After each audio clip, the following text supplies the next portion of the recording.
ಆತ್ಮೀಯರೇ ಎಲ್ಲರಿಗೂ ನಮಸ್ಕಾರಗಳು. 2024-25ನೇ ಸಾಲಿನಲ್ಲಿ ಈ ಒಂದು NMMS ನಲ್ಲಿ ಏನು ಎಲಿಜಿಬಿಲಿಟಿಯನ್ನು ಪಡೆದಿರ್ತಾರೆ ವಿದ್ಯಾರ್ಥಿಗಳು, ಆ ವಿದ್ಯಾರ್ಥಿಗಳು ಸ್ಕಾಲರ್ಶಿಪ್ ಅಮೌಂಟನ್ನು ಪಡಿಬೇಕಾದ್ರೆ ನಾವು NSPಯಲ್ಲಿ ಒಂದು ಅಪ್ಲಿಕೇಶನನ್ನು ಸಲ್ಲಿಸಬೇಕಾಗ್ತದೆ.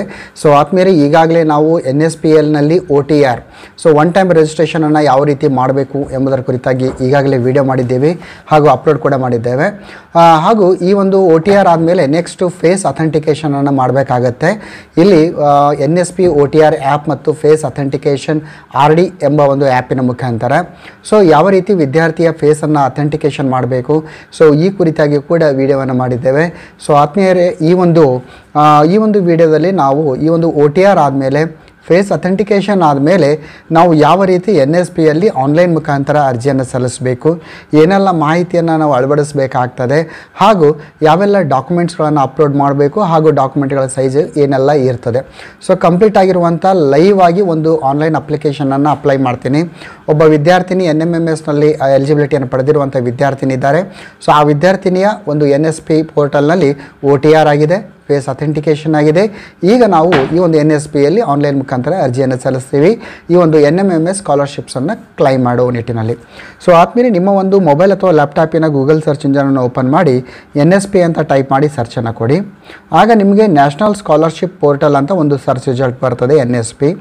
ಸೊ ಅದರ ಮೇಲೆ ನೀವು ಕ್ಲಿಕ್ ಮಾಡಿದಾಗ ತಾವಿಲ್ಲಿ ಗಮನಿಸ್ತಾ ಇದ್ದೀರಿ, ಇದು ನ್ಯಾಷನಲ್ ಸ್ಕಾಲರ್ಶಿಪ್ ಪೋರ್ಟಲಿನ ಒಂದು ಹೋಮ್ ಪೇಜ್. ಸೊ ಇಲ್ಲಿ ನಿಮಗೆ ಸ್ಟೂಡೆಂಟ್ಸು, ಇನ್ಸ್ಟಿಟ್ಯೂಷನ್ನು, ಆಫೀಸರ್ಸು, ಪಬ್ಲಿಕ್ ಅಂತ ಈ ರೀತಿ ಐಕಾನ್ ಬರ್ತಾ ಇದೆ. ಸೊ ಆದಮೇಲೆ ತಾವು ಇಲ್ಲಿ ಸ್ಟೂಡೆಂಟ್ಸ್ ಎಂಬ ಐಕಾನ್ ಮೇಲೆ ಕ್ಲಿಕ್ಕನ್ನು ಮಾಡಬೇಕು. ಸೊ ಇಲ್ಲಿ ನಿಮಗೆ ಏನಾಗ್ತದೆ ಅಂದರೆ ಇಲ್ಲಿ ಅಪ್ಲೈ ಫಾರ್ ಸ್ಕಾಲರ್ಶಿಪ್ ಅಂತ ಇದೆ, ಕೆಳಗಡೆ ಲಾಗಿನ್ ಎಂಬ ಆಪ್ಷನ್ ಕೊಟ್ಟಿದ್ದಾರೆ. ಇಲ್ಲಿ ಲಾಗಿನ್ ಎಂಬ ಆಪ್ಷನ್ಸನ್ನು ಕ್ಲಿಕ್ ಮಾಡಿ.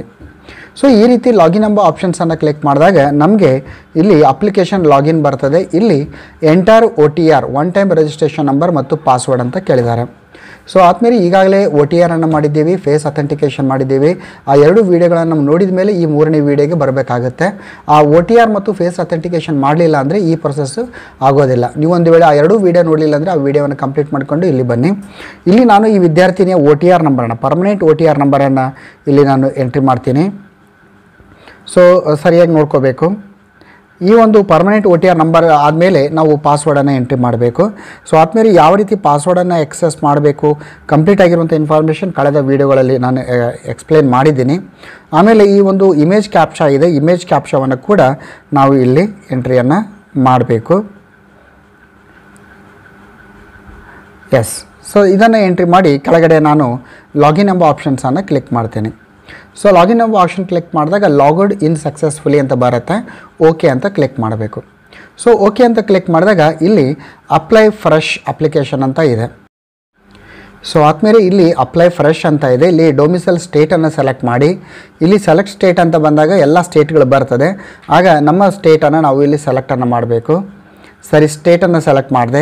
ಸ್ಕಾಲರ್ಶಿಪ್ ಕ್ಯಾಟಗರಿ ಇದೆ, ಯಾವ ರೀತಿಯ ಸ್ಕಾಲರ್ಶಿಪ್ ಬೇಕು ಅಂದಾಗ ಪೋಸ್ಟ್ ಮ್ಯಾಟ್ರಿಕ್ ಇದೆ, ಟಾಪ್ ಕ್ಲಾಸ್, MCA ಮತ್ತು ಪ್ರೀ ಮ್ಯಾಟ್ರಿಕ್ ಇದೆ.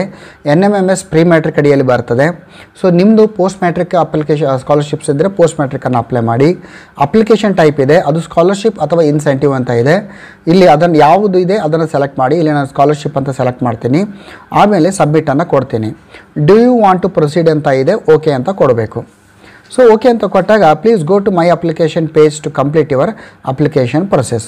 ಸೊ ಈಗ ನಾವು ಮೈ ಅಪ್ಲಿಕೇಶನ್ ಒಂದು ಏನು ಪೇಜ್ ಇದೆ ಅದಕ್ಕೆ ನಾವು ಹೋಗಬೇಕು. ಇಲ್ಲಿ ಮೈ ಅಪ್ಲಿಕೇಶನ್ ಅಂತ ಇದೆ, ಇಲ್ಲಿ ನಾವು ಪ್ರೊಸೀಡ್ ಅಂತ ಹೋಗಬೇಕು. ಓಕೆ, ಇಲ್ಲಿ ನಾನು ಮೈ ಅಪ್ಲಿಕೇಶನ್ಗೆ ಮತ್ತೆ ಹೋಗ್ತೀನಿ. ನಾನು ಮೈ ಅಪ್ಲಿಕೇಶನಲ್ಲಿ ಇಲ್ಲಿ ಆ್ಯಕ್ಟಿವ್ ಆಗಿರುವಂಥ ಅಪ್ಲಿಕೇಶನನ್ನು ಕ್ಲಿಕ್ ಮಾಡಿ. ಸೊ ಇಲ್ಲಿ ವಿತ್ಡ್ರಾನ್ ಇದೆ, ಕೆಲವೊಂದು ಅಪ್ಲಿಕೇಶನ್ಸನ್ನು ತಪ್ಪಾದಾಗ ವಿತ್ಡ್ರಾ ಕೂಡ ಮಾಡ್ಬೋದು. ಸೊ ಆ್ಯಕ್ಟಿವ್ ಆಗಿರುವಂಥ ಅಪ್ಲಿಕೇಶನ್ ಮುಂದೆ ಇರುವಂಥ ಪ್ರೊಸೀಡ್ ಎಂಬ ಐಕನನ್ನು ಕ್ಲಿಕ್ ಮಾಡ್ತೀನಿ. ಸೊ ಆಗ ಏನಾಗುತ್ತೆ, ಇಲ್ಲಿ ನಮಗೆ ಕೆಳಗಡೆ ಇಲ್ಲಿ ಸ್ಟೇಟಸ್ಸು ಫಿಲ್ ಅಪ್ಲಿಕೇಶನ್ ವಿತ್ಡ್ರಾಲ್ ಅಂತ ಅಪ್ಲಿಕೇಶನ್ ಅಂತ ಇದೆ. ಸೊ ಆದ್ಮೇಲೆ ಇಲ್ಲಿ ನಾವು ಫಿಲ್ ಅಪ್ಲಿಕೇಶನ್ ಎಂಬ ಆಪ್ಷನ್ಸನ್ನು ಕ್ಲಿಕ್ ಮಾಡಬೇಕು. ಸೊ ಫಿಲ್ ಅಪ್ಲಿಕೇಶನ್ ಎಂಬ ಆಪ್ಷನ್ಸನ್ನು ಕ್ಲಿಕ್ ಮಾಡಿದಾಗ ನಮಗೆ ಏನಾಗುತ್ತೆ ಅಂದರೆ ಒಂದು ಜನರಲ್ ಇನ್ಫಾರ್ಮೇಷನ್ ಬರುತ್ತೆ. ಇಲ್ಲಿ ಯಾವುದೇ ರೀತಿ ಎಡಿಟನ್ನು ಮಾಡುವ ಹಾಗಿಲ್ಲ. ಜನರಲ್ ಇನ್ಫಾರ್ಮೇಷನ್ ಇದೆ, ಪರ್ಸ್ನಲ್ ಇನ್ಫಾರ್ಮೇಷನ್ಸ್ ಇದೆ. ಸೊ ಇದನ್ನು OTR ಕ್ರಿಯೇಟ್ ಮಾಡುವಾಗಲೇ ಈ ಎಲ್ಲ ಮಾಹಿತಿ ಅಲ್ಲಿ ಇರುತ್ತದೆ. ಸೊ ಇದಾದಮೇಲೆ ಎಂಟರ್ ಡೀಟೇಲ್ಸ್ ಬರುತ್ತೆ. ಸೊ ಇಲ್ಲಿ ಸೆಲೆಕ್ಟ್ ಕಮ್ಯುನಿಟಿ ಅಂತ ಇದೆ, general, OBC, SC, ST, PVGT ಅಂತ ಇದೆ. ಸೊ ಕಮ್ಯುನಿಟಿಯನ್ನು ಸೆಲೆಕ್ಟ್ ಮಾಡಿ. ಸೊ ಇದಾದ ಮೇಲೆ ನೆಕ್ಸ್ಟ್ ನೀವೇನು ಮಾಡಬೇಕಾಗತ್ತೆ ಅಂದರೆ ರಿಲಿಜನನ್ನು ಸೆಲೆಕ್ಟ್ ಮಾಡಿ. ಅಲ್ಲಿ ಬುದ್ಧಿಸಮ್, ಕ್ರಿಶ್ಚಿಯನ್ಸ್ ಇದೆ, ಹಿಂದೂ ಇದೆ, ಜೈನ್ ಇದೆ, ಮುಸ್ಲಿಮ್, ಅದರ್ಸ್, ಪಾರ್ಸಿ, ಸಿಖ್ ಎಲ್ಲ ಇದೆ. ಅದನ್ನು ಯಾವ ಒಂದು ಮಗು ಯಾವ ರಿಲಿಜನ್ ಅಡಿಯಲ್ಲಿ ಬರ್ತಾನೆ ಅದನ್ನು ಸೆಲೆಕ್ಟ್ ಮಾಡಿ. ಆಮೇಲೆ ಆ್ಯನ್ಯುವಲ್ ಇನ್ಕಮನ್ನು ನೋಡಿ. ಈ ಆ್ಯನ್ಯುವಲ್ ಇನ್ಕಮನ್ನು ಎಂಟ್ರಿ ಮಾಡುವಾಗ ನೀವು ವಿದ್ಯಾರ್ಥಿಯಿಂದ ಇನ್ಕಮ್ ಸರ್ಟಿಫಿಕೇಟನ್ನು ತೆಗೆದುಕೊಳ್ಬೇಕಾಗತ್ತೆ. ಈಸ್ ಡಿಸೇಬಲ್ಡ್, ವಿದ್ಯಾರ್ಥಿಯು ಡಿಸೇಬಲ್ಡ್ ಆಗಿದ್ದರೆ ಎಸ್ ಇದ್ದರೆ ಎಸ್, ನೋ ಇದ್ದರೆ ನೋ. ಎಸ್ ಅಂತ ಇದ್ದರೆ ನಾವು ಆ ಒಂದು ಡಿಸೇಬಲ್ಡ್ಗೆ ಸಂಬಂಧಿಸಿದಂತಹ ಒಂದು ನಾವು ಏನು ಅಂದರೆ UID ನಂಬರನ್ನು ಬೇಕಾಗ್ತದೆ, ಒಂದು ಸರ್ಟಿಫಿಕೇಟ್ ನಂಬರ್ ಕೂಡ ಬೇಕು. ಇನ್ನು ಪೇರೆಂಟ್ ಪ್ರೊಫೆಷನ್ ಅಂತ ಇದೆ. ಪೇರೆಂಟ್ ಪ್ರೊಫೆಷನ್ಸ್ ನೋಡಿ, ಇಲ್ಲಿ ಬೀದಿ worker, central armed police forces and Assam rifles. So ಸಾಕಷ್ಟು ಇಲ್ಲಿ ಕೊಟ್ಟಿದ್ದಾರೆ, ಅದರಲ್ಲಿ ನೋಡಿ. ಒಂದು ವೇಳೆ ಯಾವುದು ನಿಮಗೆ ಅನ್ವಯ ಆಗಲಿಲ್ಲ ಅಂದರೆ ನೀವು ಅದರ್ಸ್ ಎಂಬ ಆಪ್ಷನ್ಸನ್ನು ನೀವು ಇಲ್ಲಿ ಕ್ಲಿಕ್ಕನ್ನು ಮಾಡಬೇಕು.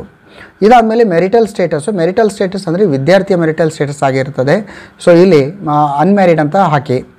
ಆಮೇಲೆ ಸಿಂಗಲ್ ಗರ್ಲ್ ಚೈಲ್ಡ್, ಮಗು ಸಿಂಗಲ್ ಗರ್ಲ್ ಚೈಲ್ಡಿಗಿದ್ದರೆ, ಒಂದೇ ಒಂದು ಗರ್ಲ್ ಚೈಲ್ಡ್ ಆಗಿದ್ದರೆ, ಒಬ್ಬ ಹೆಣ್ಣು ಮಗಳು ಆ ಒಂದು ಕುಟುಂಬಕ್ಕೆ ಇದ್ದರೆ ಎಸ್ ಅನ್ನಿ, ಅದರ್ವೈಸ್ ನೋ ಅಂತ ಹಾಕಿ.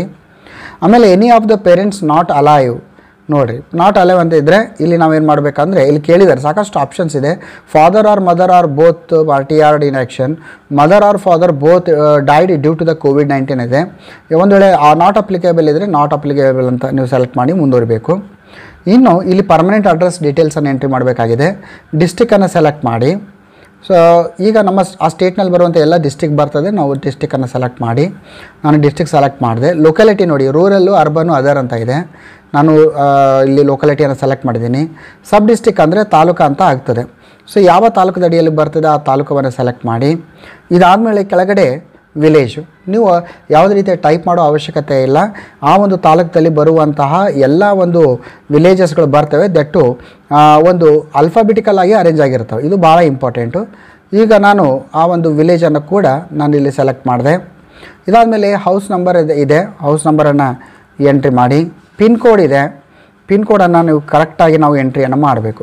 ಸೊ ಇಷ್ಟಾದ ಮೇಲೆ ನಾವು ಸೇವ್ ಆ್ಯಂಡ್ ನೆಕ್ಸ್ಟ್ ಅಂತ ಮಾಡ್ಬೋದು. ಅದರ್ವೈಸ್ ನಾವು ಮುಂದಿನ ಹಂತದಲ್ಲಿ ಅಪ್ಲಿಕೇಶನ್ ಹಾಕಲಿಕ್ಕೆ ಮಾಹಿತಿ ಕೊರತೆ ಇದ್ದರೆ ಸೇವ್ ಎಸ್ ಡ್ರಾಫ್ಟ್ ಮಾಡಿ ಮುಂದೆ ನಾವು ಮುಂದುವರಿಸ್ಬೋದು.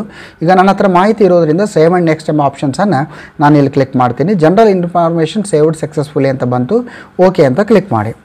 ಸೊ ಇದಾದಮೇಲೆ ನೆಕ್ಸ್ಟ್ ಏನಾಗುತ್ತೆ, ಸೆಲೆಕ್ಟ್ ಯುವರ್ ಇನ್ಸ್ಟಿಟ್ಯೂಟ್, ವಿದ್ಯಾರ್ಥಿ ಅಧ್ಯಯನ ಮಾಡ್ತಿರುವಂಥ ಇನ್ಸ್ಟಿಟ್ಯೂಟನ್ನು ಸೆಲೆಕ್ಟ್ ಮಾಡಬೇಕು.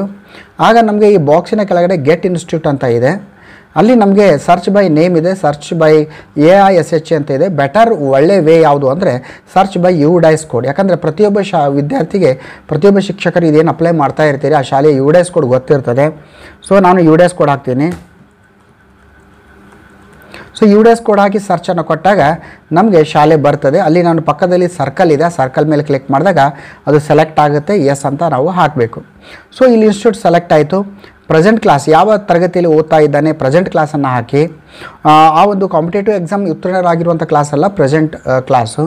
ಪ್ರೆಸೆಂಟ್ ಕ್ಲಾಸ್ ಸ್ಟಾರ್ಟ್ ಡೇಟ್ ಯಾವಾಗ ಸ್ಟಾರ್ಟ್ ಆಗಿದೆ, ಸೊ ಅದನ್ನು ನೀವು ಹಾಕಬೇಕು. ಈಗ ನಾನು ಅದನ್ನು ಎಂಟ್ರಿ ಮಾಡಿದ್ದೀನಿ. ಆಮೇಲೆ admission registration or enrolment, admission ಯಾವಾಗಾಗಿದೆ, ಈ ವಿದ್ಯಾರ್ಥಿಯ ಅಡ್ಮಿಷನ್ ಯಾವಾಗಾಗಿದೆ, ನಿಮ್ಮ ಶಾಲೆಯಲ್ಲಿ ಅಡ್ಮಿಷನ್ ಯಾವಾಗಾಗಿದೆ ಅದನ್ನು ನೀವು ಹಾಕಬೇಕು. Admission registration or enrollment number ಅಂತ ಇದೆ. ಸೊ ವಿದ್ಯಾರ್ಥಿಯ ಎನ್ರೋಲ್ಮೆಂಟ್ ನಂಬರ್ ಇರ್ತದೆ, SATS ನಂಬರ್ ಇರ್ತದೆ. ಸೊ ಆ ಒಂದು ನಂಬರನ್ನು ನಾವು ಇಲ್ಲಿ ಹಾಕಬೇಕು. ನಾನು ವಿದ್ಯಾರ್ಥಿಯ ಒಂದು SATS ನಂಬರನ್ನು ಇಲ್ಲಿ ನಾನು ಎಂಟ್ರಿ ಮಾಡ್ತಾ ಇದ್ದೀನಿ. ಇದಾದಮೇಲೆ ಅಡ್ಮಿಷನ್ ರಿಜಿಸ್ಟ್ರೇಷನ್ ಎನ್ರೋಲ್ಮೆಂಟ್ ಇಯರ್ ಇದೆ, ಯಾವ ಒಂದು ಇಯರ್ ಈ ವಿದ್ಯಾರ್ಥಿ ಎನ್ರೋಲ್ಮೆಂಟ್ ಆಗಿದ್ದಾನೆ, ಅಡ್ಮಿಷನ್ ಆಗಿದ್ದಾನೆ ಅಂತ ಇದೆ. ಸೊ ಅದನ್ನು ನಾನು ಎಂಟ್ರಿ ಮಾಡ್ತೀನಿ. ರೋಲ್ ನಂಬರ್ ಎಷ್ಟಿದೆ ಅದನ್ನು ಎಂಟ್ರಿ ಮಾಡಬೇಕು. ಯಾವ ಸೆಕ್ಷನ್ನಲ್ಲಿ ವಿದ್ಯಾರ್ಥಿ ಬರ್ತಾನೆ ಆ ಸೆಕ್ಷನನ್ನು ಎಂಟ್ರಿ ಮಾಡಿ. ಅದಾದಮೇಲೆ ನಿಮಗೆ ಮೋಡ್ ಆಫ್ ಸ್ಟಡಿ, ಯಾವ ರೀತಿ ಮಗು ಸ್ಟಡಿ ಮಾಡ್ತಾ ಇದ್ದಾನೆ, ರೆಗ್ಯುಲರ್ ಫುಲ್ ಟೈಮ್ ಇದೆಯಾ ಅಥವಾ ಕರೆಸ್ಪಾಂಡೆನ್ಸ್ ಅಥವಾ ಡಿಸ್ಟೆನ್ಸ್ ಎಜುಕೇಷನ್ ಮಾಡ್ತಾ ಇದ್ದಾನೆ ಅಥವಾ ಪಾರ್ಟ್ ಟೈಮ್, ಇಲ್ಲಿ ನೋಡಬೇಕು. ನಾನು ರೆಗ್ಯುಲರ್ ಮತ್ತು ಫುಲ್ ಟೈಮ್ ಅಂತ ಹಾಕಿದ್ದೀನಿ. ಹಾಸ್ಟೆಲಲ್ಲಿ ಅಧ್ಯಯನ ಮಾಡ್ತಾ ಇದ್ದರೆ ಎಸ್ ಅನ್ನಿ, ಅದರ್ವೈಸ್ ಹಾಸ್ಟೆಲಲ್ಲಿ ಅಧ್ಯಯನ ಮಾಡ್ತಾ ಇಲ್ಲ ಅಂದರೆ ನೋ ಅಂತ ಹಾಕಿ. ಸೊ ಇಷ್ಟೊಂದು ಹಾಕಿದ ಮೇಲೆ ಮುಂದೆ ಹೋಗಬೇಕು. ಪ್ರೀವಿಯಸ್ ಅಕಾಡೆಮಿಕ್ ಡೀಟೇಲ್ಸ್ ಕೇಳಿದ್ದಾನೆ, ಹಿಂದಿನ ತರಗತಿಯ ಒಂದು details. So previous academic details ಇಲ್ಲಿ ಸೆಲೆಕ್ಟ್ ಬೋರ್ಡ್ ಆರ್ ಯೂನಿವರ್ಸಿಟಿ ಅಂತ ಇದೆ. ಸೊ ಆದಮೇಲೆ ಇಲ್ಲಿ ನೋಡಿ, ನಾವು ಇಲ್ಲಿ NMMSಗೆ ಹಾಕಬೇಕಾದಾಗ ನಾವು ಕರ್ನಾಟಕ, ಇಲ್ಲಿ ನೀವು KARN ಅಂತ ಎಡಿಟ್ ಮಾಡಿದಾಗ ಡೈರೆಕ್ಟ್ ಬರುತ್ತೆ. ಇಲ್ಲಿ Karnataka school examination and assessment board ಅಂತ ಇದೆ. ಸೊ ಇದನ್ನು ಸೆಲೆಕ್ಟ್ ಮಾಡಬೇಕು, Karnataka school examination and assessment board ಅಂತ. ಪ್ರೀವಿಯಸ್ ಇಯರ್ ಪಾಸಿಂಗ್, ಯಾವ ವರ್ಷ ಪಾಸಾಗಿದ್ದಾನೆ ಅದನ್ನು ನಾವು ಹಾಕಬೇಕು. ಆಮೇಲೆ ಪ್ರೀವಿಯಸ್ ಕ್ಲಾಸ್ ಪರ್ಸೆಂಟೇಜ್ ಎಷ್ಟಿದೆ ಅದನ್ನು ಎಂಟ್ರಿ ಮಾಡಿ. ಆಮೇಲೆ ನೆಕ್ಸ್ಟ್ ಬರುವಂಥದ್ದು ನಿಮಗೆ ಕಾಂಪಿಟೇಟಿವ್ ಎಕ್ಸಾಮ್ ಡೀಟೇಲ್ಸನ್ನು ಕೇಳ್ತಾರೆ. ಸೊ ಕಾಂಪಿಟೇಟಿವ್ ಅಂದಾಗ ಕ್ವಾಲಿಫೈಡ್ ಕಾಂಪಿಟೇಟಿವ್ ಎಕ್ಸಾಮ್, ಯಾವ ಎಕ್ಸಾಮ್ನಲ್ಲಿ ಕ್ವಾಲಿಫೈಡ್ ಆಗಿದ್ದಾರೆ ಅಂದರೆ NMMS ಅಂತ ಆಪ್ಷನ್ ಇದೆ, ಅದನ್ನು ಕ್ಲಿಕ್ ಮಾಡಿದ್ದೀನಿ. ಎಕ್ಸಾಮ್ ಕಂಡಕ್ಟೆಡ್ ಬೈ ಯಾವ ಸ್ಟೇಟಿಂದ ಎಕ್ಸಾಮ್ ಕಂಡಕ್ಟ್ ಮಾಡಿದ್ದಾರೆ ಅಂದಾಗ ನಾವು ಕರ್ನಾಟಕ ಅಂತ ಇಲ್ಲಿ ನಾನು ಎಂಟ್ರಿ ಮಾಡಿರ್ತೀನಿ. ಸೊ ಇದಾದಮೇಲೆ competitive exam rule number. So competitive exam rule number ಇರ್ತದೆ, ವಿದ್ಯಾರ್ಥಿಯ ಒಂದು NMMS ಏನು ಹಾಲ್ ಟಿಕೆಟ್ ಇರುತ್ತೆ, ಆ ಹಾಲ್ ಟಿಕೆಟ್ನಲ್ಲಿ ಎನ್ರೋಲ್ಮೆಂಟ್ ನಂಬರ್ ಇರ್ತದೆ, ಆ ಎನ್ರೋಲ್ಮೆಂಟ್ ನಂಬರನ್ನು ನಾವು ಹಾಕಬೇಕು. ಆಮೇಲೆ ಕಾಂಪಿಟೇಟಿವ್ ಎಕ್ಸಾಮ್ ಇಯರ್ ಯಾವುದು, ಎಕ್ಸಾಮ್ ಇಯರ್ ಯಾವುದಾಗಿರುತ್ತೆ ಅದನ್ನು ನಾವು ಇಲ್ಲಿ ಹಾಕಿ, ಎಕ್ಸಾಮ್ ಇಯರ್ ಯಾವುದು ಭಾಳ ಇಂಪಾರ್ಟೆಂಟ್ ಆಗಿರುತ್ತೆ. ಸೊ ಇದಾದಮೇಲೆ ಸೇವ್ ಆ್ಯಂಡ್ ನೆಕ್ಸ್ಟ್ ಅಂತ ನಾವು ಹೋಗಬೇಕು. ಸೊ ಸೇವ್ ಆ್ಯಂಡ್ ನೆಕ್ಸ್ಟ್ ಅಂದಾಗ ಅಕಾಡೆಮಿಕ್ ಡೀಟೇಲ್ಸ್ ಸೇವ್ಡ್ ಸಕ್ಸಸ್ಫುಲಿ ಅಂತ ಬಂತು. ಸೊ ಆದಮೇಲೆ ನೆಕ್ಸ್ಟ್ ಬರುವಂಥದ್ದು ರೇಷನ್ ಕಾರ್ಡ್ ನಂಬರನ್ನು ಎಂಟ್ರಿ ಮಾಡುವಂಥದ್ದು. ಸೊ ಇಲ್ಲಿ ನಾನು ರೇಷನ್ ಕಾರ್ಡ್ ನಂಬರನ್ನು ಎಂಟ್ರಿ ಮಾಡ್ತೀನಿ. ಯಾವುದೇ ಒಂದು ದಾಖಲೆಯನ್ನು ಎಂಟ್ರಿ ಮಾಡುವಾಗ ಪ್ರತಿಯೊಂದರ ದಾಖಲೆಯ ಒಂದು ಜೆರಾಕ್ಸ್ ಕಾಪಿ ತೆಗೆದುಕೊಳ್ಬೇಕು. ಕೆಳಗಡೆ ಗೆಟ್ ಡೀಟೇಲ್ಸ್ ಅಂತ ಇದೆ, ಆ ಬಟನ್ ಏನಿದೆ ಆ ಒಂದು ಪ್ರೆಸ್ ಮಾಡ್ತೀನಿ ನಾನು. ಸೊ ಆದಮೇಲೆ ಇಲ್ಲಿ ರೇಷನ್ ಕಾರ್ಡ್ ನಂಬರನ್ನು ನಾವು ಎಂಟ್ರಿ ಮಾಡಿ ಗೆಟ್ ಡೀಟೇಲ್ಸ್ ಅಂದಾಗ ಈ ರೀತಿ ಆ ರೇಷನ್ ಕಾರ್ಡ್ ಅಡಿಯಲ್ಲಿ ಯಾವೆಲ್ಲ ಮೆಂಬರ್ಸ್ ಬರ್ತಾರೆ ಆ ಮೆಂಬರ್ ID ಮತ್ತು ಮೆಂಬರ್ ನೇಮ್ ಬರ್ತದೆ.